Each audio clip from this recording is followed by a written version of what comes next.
इस वीडियो में बात करेंगे अदर हेवनली बॉडीज की। अदर हेवनली बॉडीज में हमारे पास क्या आ जाता है, एस्ट्रॉइड, मीटियोर्स, कॉमेट्स, मीटियोइड्स। तो सबसे पहले हम लोग पढ़ेंगे ड्वार्फ प्लैनेट्स। ड्वार्फ प्लैनेट्स क्या होते हैं, हम लोगों को ड्वार्फ का मतलब पता है क्या होता है, छोटा, मतलब बहुत छोटा। A small round body that revolves around the sun is called a dwarf planet. कोई मतलब बहुत छोटी सी बॉडी जो सन के अराउंड ऑर्बिट में रोटेट कर रही हो, उन्हें क्या बोलते हैं, dwarf planet. The difference between a planet and a dwarf planet is that unlike a planet, a dwarf planet cannot pull in all other objects near to its orbit. अब क्या होता है कि जो ड्वार्फ प्लैनेट है वो इतना छोटा होता है कि उसकी कोई खुद की ग्रेविटेशनल फोर्स नहीं होती, जिसकी वजह से वो किसी को अपनी तरफ पुल नहीं कर पाता है। अब जो सन है वो उसने अपनी ग्रेविटेशनल फोर्स के कारण वो ड्वार्फ प्लैनेट्स को होल्ड करके रखा हुआ है, ठीक है। मगर वो ड्वार्फ प्लैनेट की खुद की कोई ग्रेविटेशनल फोर्स नहीं है कि वो कुछ उनके पास मून हो या कोई और चीज उनके अराउंड रिवॉल्व कर सके। अब कुछ हमारे जो और इन कौन से होते हैं हमारे पास dwarf planets, Pluto, Ceres, Eris are some of the dwarf planets. उसके बाद हमारे पास आ गया एस्ट्रॉइड। एस्ट्रॉइड्स क्या होता है, लार्ज नंबर ऑफ रॉक्स और मेटालिक बॉडीज, ठीक है, बहुत बड़े रॉक होते हैं या मेटालिक बॉडीज होती है। अब ये कहाँ पे लाई करते हैं, between the belt of Mars and Jupiter. तो ये मेनली कहाँ होते हैं, मार्स और जुपिटर की जो ऑर्बिट है उसके बीच में हमारे पास बहुत ज्यादा एस्ट्रॉइड्स है। एंड इस एस्ट्रॉइड्स जो ये एरिया में जो एस्ट्रॉइड्स है उसको हम क्या बोलते हैं, asteroid belt. The size of asteroids ranges from a few meters to hundred of kilometers. तो मतलब हो सकता है वो एक छोटा आपके हाथ के जितना भी एस्ट्रॉइड हो, और वो इतना बड़ा भी हो सकता है, जितना बड़ा आपका घर है उतना बड़ा एक एस्ट्रॉइड भी हो सकता है, उससे भी बड़ा हो सकता है। Asteroid generally have their own orbits. Asteroid जो होते हैं उनके खुद के ऑर्बिट्स होते हैं, and these are also called minor planets.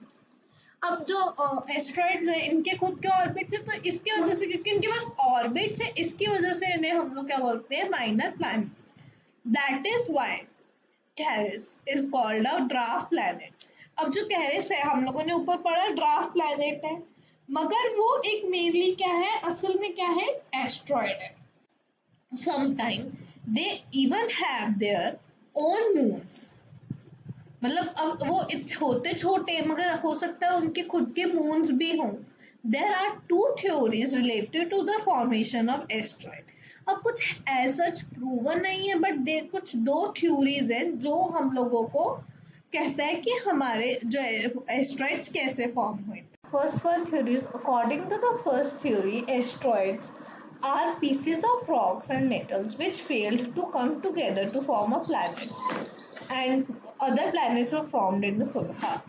तो अब इसमें क्या बोलते हैं कि एस्ट्रॉइड कुछ ऐसे पीसीज ऑफ रॉक्स और मेटल्स थे जो इकट्ठे टुगेदर नहीं आ पाए, ज्वाइन नहीं हो पाए, ठीक है, जिसकी वजह से वो प्लैनेट बनने से रह गए, मतलब बस बन गए थे, अगर दोनों ज्वाइन हो जाते, बट वो नहीं ज्वाइन हो पाए, तो इस करके वो प्लैनेट्स नहीं बने। दूसरी थ्योरी क्या कहती है, asteroids are small broken pieces of planets which collide with one of the moons of Jupiter। तो वो क्या बोलता है कि वो ब्रोकन पीसेस ऑफ प्लैनेट है, ठीक है, जो कोलाइड करके मून के साथ, जुपिटर के मून्स के साथ बने, क्योंकि वो एस्ट्रॉइड्स में लिखा है मार्स और जुपिटर के बीच में है। नेक्स्ट हमारे पास आ जाता है कॉमेट्स। कॉमेट्स है क्या होते हैं, these are the bright star like objects that revolve around the sun in highly elliptical orbit. Comets क्या होते हैं, बहुत ब्राइट ऑब्जेक्ट्स होते हैं जो सन के अराउंड ऑर्बिट करते हैं, ठीक है। अब जो हमारे पास प्लैनेट्स भी तो ऑर्बिट करते हैं, फिर वो कॉमेट्स क्यों नहीं है, क्योंकि उनके पास उनकी खुद की लाइट हीट नहीं है, मगर कॉमेट्स के बाद उनकी खुद की लाइट और हीट होती है। They are generally consist of ice and dust. When comets come near the sun it heats up and ice, the gases present in it changes the form of gaseous matter। तो इसमें क्या होता है, जब comet near आता है, सन के पास आता है, वो हीट अप हो जाता है, और आइस और गैसेस जो उसके अंदर प्रेजेंट होती है वो चेंज हो जाती है, उनमें एनर्जी आ जाती है, to form a gaseous matter which appear in the form of long tail. तो वो जो गैसियस मैटर अपेयर होता है, बनता है हमारे आइस और डस्ट के हीट होने से, उससे क्या बनती है, उनकी एक लॉन्ग टेल। ये देखो, ये जो बन रही है ये इनकी लॉन्ग टेल बन रही है, ये देख रहे हो आप? Yes. ये लॉन्ग टेल बन रही है इसकी। Comets take many years to complete one revolution around the sun. तो जो कॉमेट्स होते हैं वो बहुत टाइम लेते हैं एक रेवोल्यूशन लेने के लिए अराउंड सन। तो सबसे फेमस हमारे पास कॉमेट कौन सा है? हेलिस कॉमेट, जो 76 ईयर्स लेता है कंप्लीट करने के लिए वन रेवोल्यूशन। और हम लोग 76 ईयर्स में एक बार हेलिस कॉमेट को अर्थ से भी देख सकते हैं। Next come meteors. Meteors कौन सा होते हैं? Often seen as glowing star-like objects which appear in the sky for a few minutes and heading towards the earth. अब क्या होता है कि ये स्टार लाइक ऑब्जेक्ट्स होती है, ठीक है, जो हमें अर्थ से दिखते हैं और ये अर्थ की तरफ ही आ रहे होते हैं, ठीक है, और एक पीछे लंबी सी स्ट्रीक छोड़ होती है। देखो, ये जब आ रही है तो ये पीछे लंबी सी लाइन छोड़ रहे हैं अपनी। Yes. They are called meteors or shooting stars. इन्हें हम लोग क्या बोलते हैं? meteors या shooting stars. हम लोग जब meteors देखते हैं we say ना कि shooting star आ गया, विश मांग लो, टूटा तारा जिसे हम लोग बोलते हैं, ठीक है। meteors are actually pieces of rocks floating in space. When these rocks enter the earth atmosphere. अब क्या होता है कि जो meteors होते हैं, ये क्या होते हैं? बस छोटे छोटे रॉक्स होते हैं, इतने छोटे भी नहीं, बहुत बड़े भी हो सकते हैं, बट मैं आपको बता रही हूँ ऐसे रॉक्स होते हैं, जब ये अर्थ के एटमॉस्फेयर में आ जाते हैं, बाय चांस ये इधर उधर घूम रहे थे सोलर सिस्टम में, और ये अर्थ के एटमॉस्फेयर में आ जाते हैं, तो उनको एनर्जी मिल जाती है, ग्रेविटेशनल फोर्स उनको अट्रैक्ट करती है और वो बहुत हाई स्पीड से अर्थ की तरफ नीचे आते हैं। और जो फ्रिक्शन क्रिएट होती है एयर और एयर में मीटियोर की हाई स्पीड से, वो क्या जनरेट करती है? लाइट, और वो बर्न होना स्टार्ट हो जाता है, वो फ्रिक्शन से जलना स्टार्ट हो जाता है, उसमें फायर लग जाती है क्योंकि वो इतना हीट अप हो जाता है। These burning meteors look like shooting stars falling towards the earth. Meteorites. Meteorites क्या होते हैं? Most of the meteors are small and get completely burned in the atmosphere.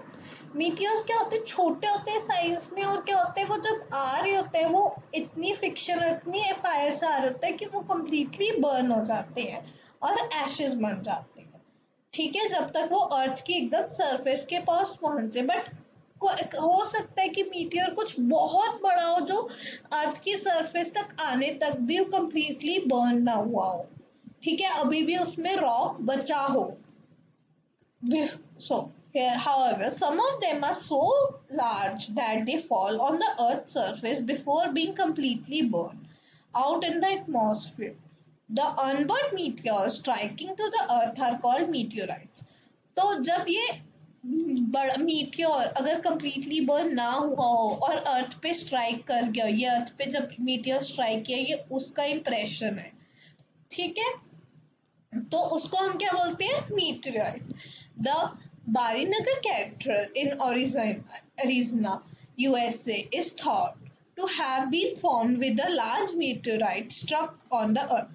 तो अब जो आप ये फिगर में देख रहे हो, ये क्या है? उसका यहाँ पे एक मीटरॉइड गिरा था, उसका ये इम्प्रेशन है, ठीक है।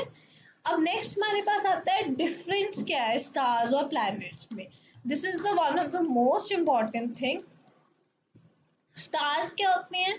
वो किससे बने होते हैं? हाइड्रोजन और हीलियम से। प्लैनेट्स मगर किससे बने होते हैं? रॉक से और अदर डिफरेंट गैसेस से।